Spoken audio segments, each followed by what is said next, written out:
All right. That is an awesome song. And here is the performer and the writer, Dax. Dax, welcome to our show.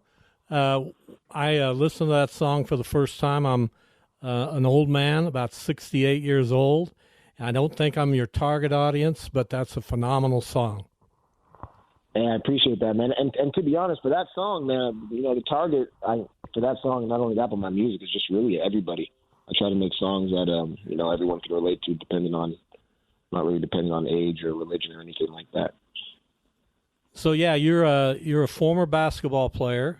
Spent Yes, time here in Wichita playing at Newman University under the name Daniel Nwosu, and a very good basketball player, averaged 18 points per game your senior year.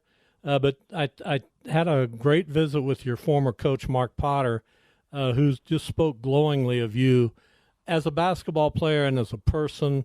And he said that he could tell early on that you were thinking of bigger things than just basketball. Take us back to that period of time in your life, if you could. Yeah, it's crazy. So I actually also went to Sunrise Christian Academy. I went there for a year, and then I went to junior college for 1 year in Casper, Wyoming at Casper College. Then I went to Division I at the University of Montana for 1 year, and then I finally ended up at Newman University for my last 2 years. And I could say that, to be honest, I had no ever thought of wanting to do music. It just randomly happened. I wrote my first poem on the way to a basketball game to play the University of Arkansas Fort Smith. I was like, wow, this poem is amazing. I showed it to my teammate. He was like, you wrote that? And I was like, yeah, I wrote that. And then it just sort of sparked from there, and I sort of felt like that was my purpose for life. And then I just put the same effort I put into basketball into the music and poetry. And then the music sort of came like a little bit after the poetry started, because in the beginning I didn't even want to make songs. I just wanted to be a spoken word poet and do motivational speaking. Coach Potter actually took me to my first motivational speaking event thing. I spoke to Cape and Mount Carmel. So, yeah, that's pretty much how it started. So, that's not a surprise at all to hear and to learn that you did spoken word poetry, because your lyrics are kind of like that, right? I mean, it's very raw. You put a lot of yourself into it. So did it become... Tell me about just that process first, about writing lyrics and kind of putting yourself out there. And was the transition from spoken word to music maybe easier than you thought it would be? Right. So initially, when I first wrote my first poem, I was like, man, I don't even want to make music, because all I ever thought was possible for me in the beginning was rap. But I didn't relate to pretty much all the rap music I was listening to as a basketball player. And, so I just didn't see a space for me in it. So my goal was initially to become the Drake of spoken word poetry. And all my poetry had deep meanings. I used to it's funny to say because I got a song called Dear Alcohol. I used to walk down to the liquor store, buy like the cheap bottle, cleaner alcohol, and go back to my dorm room and just like write poetry while I sipped it. And then eventually I tried out. I used to do like these little challenges online. I started doing all these videos, and a lot of these words rhymed, and because my poetry would rhyme, so people started trying to spur me on to make rap music, And then eventually I started looking into Tupac and found out that Tupac had also done poetry as well. I went to go watch a movie at the mall, that was cheap movie theater, and then I basically had a dream. I don't believe in dreams, but I had a dream. And in the dream, Tupac said, hey, man, you should turn your poetry into music, because music has more stay power. And, people will listen to a poem one time and then never come back to it. But if you can put the same type of message in your songs, they can have a bigger impact. So that's when I wrote my first remix to a Drake One Dance. That was a song I remixed for the first time. And it was like a blend of spoken word poetry, rap, and motivational speaking. And I just sort of kept going from there.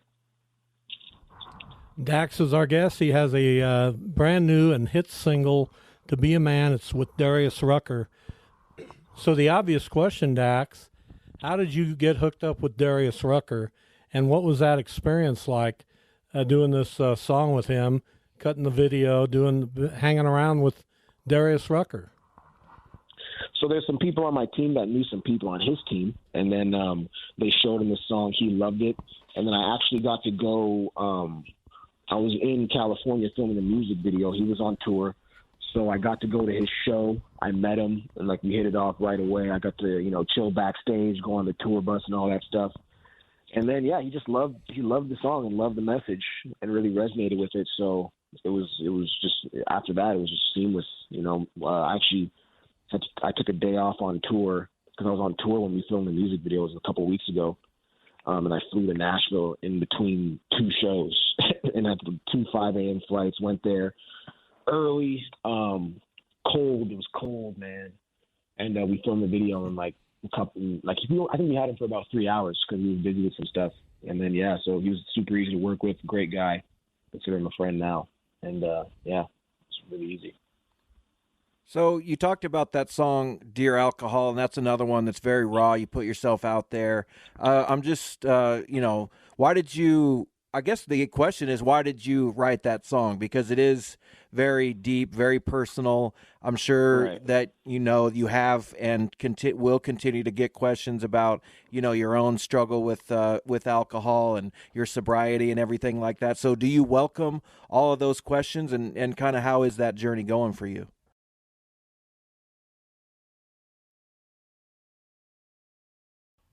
Yeah, I welcome all questions. I have this theory. I call myself I'm simply complex. That's the way it's a term I've coined since I was about 11 years old. For me, I made the song Dear Alcohol because I drink alcohol, So I started drinking when I was 17. I avoided every single type of party, every single having fun and thing until I was finally getting to where I wanted to in basketball. So I drank for the first time when I was 17 years old. I was in my basement in Ottawa, Ontario, Canada. I was about to go to a party for the first time ever. And I was like, man, let me try alcohol out. But I want to try it out by myself because I want to see the effects it has on me personally, because I knew certain friends where it was like they would drink and then they would fight, or they would drink and do this, drink and do that. So I would as someone who's very in my brain, I wanted to see what it was like. Grabbed a Heineken in my basement, took my first couple sips, started to notice I was blinking, and I ended up going to that party, and I was the most social I had ever been. I was just talking to girls. I wasn't nervous, all these things.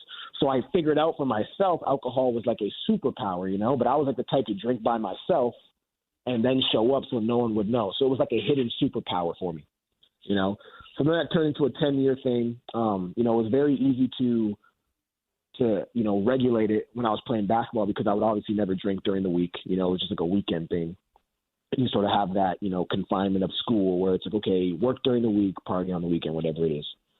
Then school finished, and all of a sudden I'm a music artist. And, there's alcohol everywhere, every day in the studios. The constraints of life are no longer there.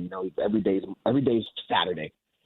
And that's when I found myself after 2 years, woke up one day and I was like, man, when was the last time I haven't drank 2 days in a row? And I didn't have an answer, especially after I did my first tour with Tech Nine, drank every day on that. Then right after that tour, I went on my own American and Canadian tour, drank every day on those. And then the pandemic hit. And, the pandemic, I was sipping every day. So I was never a blackout, fall on the floor drinker, just more like I'm the type to drink and do 500 push-ups. It's always just been an additive for a lot of tedious work I do. But I just knew that path wasn't sustainable if I wanted to have a long career life and just be successful not only in music business but also family and relationships. So I just knew I had to make a change. Woke up one day and then the song Dear Alcohol came to me. But what's funny is I also wrote a poem called Dear Alcohol 7 years ago. That's how it all started. I wrote a poem called Dear Alcohol in my dorm room, and then now eventually it turned into a song. So dropped the song, went 6 months sober. Ended up going on my first vacation ever, had some shots tequila, and then, I was the whole cycle I was in was gone. And then just recently, I was always scared, okay, what's going to happen when I go back on tour? So I went back on tour now, and I'm drinking again, but I've regulated pretty well. It's hard to go on stage and be completely sober. It's not as fun. But now that I'm done tour, I'm just putting it away, and I'm trying to figure out how that's going to work going on. So I'm pretty open with it. I don't really, care. So. Yeah, that's pretty honest, blunt stuff, Dax. Not many people would own up to all that. It's an interesting life you're leading. So there's a million questions that come to mind every time you answer one. You create a million more. So what's your family influence been like here? I'm presuming you have an extremely proud family.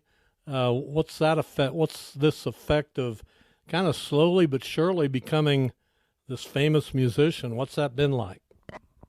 Yeah, it's been amazing. I think my parents are my biggest inspiration. What I can say about my parents is that, like, if people think I work hard, like, I just grown up watching them work like monsters. Like, my mom's a workhorse. I remember being in the trunk when she was delivering papers door to door, 5 a.m. every morning in Ottawa, in the winter cold time. And you're just, 50-year-old woman, delivering papers to over 1,000 houses every morning. I'm in the trunk and all this stuff like that. And my dad's a structural engineer. He actually just retired. And he can't do anything but work. That man just works all day. So my family influence has been great. I love my parents. They've been, great support. They were a little bit, skeptical in the beginning, just like they were with basketball. Like, where's this going? But once they see, like, the way I work too, just like them, like, I'm not giving up on something. I put my all into it. They sort of have no choice but to just accept it. And then, luckily it's been doing really well. And they're just happy with the fact that I'm making positive music that's leading people in the right direction and not destroying, our communities. So they're happy. What does music mean to you? And I get that that's a really broad question, but Right. Because you make it so personal, is that what music is to you? Does it have to be about the person? Is that what strikes you when you listen to other music when it's personal? Do you like lighthearted songs maybe even more, or what is music to you? What captures you when you listen to something? It's funny because I always tell people, like, my whole life I've been an average music listener. I didn't start doing this till I was 22 years old. So music for me in the beginning was always just an additive to me working out and playing basketball, and like pumping me up type stuff. And then all of a sudden this randomly came into my life, and I started to think, like, man, it'd be nice if I had, like, music that was a soundtrack to my actual life that was still fire. So to me, music is a soundtrack to my life, and whether we know it or not, music is absolutely everywhere. And music, just like food and thoughts, are what we consume, and those create our realities. So whether we like it or not, we're consuming music everywhere. So, I've always wanted to be the person who could make music that would lead people in the right direction, still be fire and enjoyable, but like just creating this soundtrack to their life that was going to, lead them in a positive direction. So for me, music is impact. It plays a role just like everything we consume. So I feel a moral responsibility to use the words God gave me to not only lead myself, because I listen to my music a lot, but to lead, the next generation of youth who I think are now bombarded with a million things on social media that could lead them in the wrong direction. And also, people that are older than me as well. So that's what I feel about music. You don't mind if we ask you a couple more, do you, Dax? No, I got time, man. Time is all I got. So I had a great conversation with your former coach here at Newman, Mark Potter. He told me that you worked custodial work at Newman at nights to earn extra money. Not everybody would do that either. My retort to him, having gotten to know you just a little bit through him, was probably that one of the reasons that appealed to you was because it was a time to be alone with your thoughts and to kind of compose. Is that an accurate assessment of that? Yeah, it was the job appealed to me initially because I was being left alone. It was overnight, so no one was watching me, and I could, for me, I just go hard on everything. So what was supposed to take me 8 hours, I'd be sprinting through work and getting it done sometimes. And, if I was going really hard, 2 hours, 3, 4, I'm getting a sweating. So I would have time to sit and think, and then this poetry thing came to me. So I had a lot of extra time to just like really gather my thoughts. I like being alone too. I think sometimes too much noise, clutters the brain. So yeah, definitely that played a role in liking that job. It doesn't get much bigger than Darius Rucker, especially in country music. You could argue he's the biggest country star right now. So who is left? I mean, not left necessarily, but who else would you like to collaborate with? Is there a list that you have? Do you get out to Nashville often or other music hotbeds and try to connect with people? It's crazy. I don't really have necessarily. I mean, there's obviously people I would love to collaborate with. Anyone who's amazing and making positive music, leading people in the right direction, I would love to collab with. Some people I can think of you're talking about in the country music space, or just like overall music? Well, certainly Drake, Canadian, Right? Great. We got to have a Dax and a Drake collaboration. Right, that'd be amazing. No, I don't know if I ever see that aligning, but that'd be amazing to be. You know, he's been my favorite artist since I was in seventh grade, just like being a Canadian. So, but you know, just anyone I love my boy. I got Jelly Roll, my boy. That'd be great. He's doing amazing things. This goes on.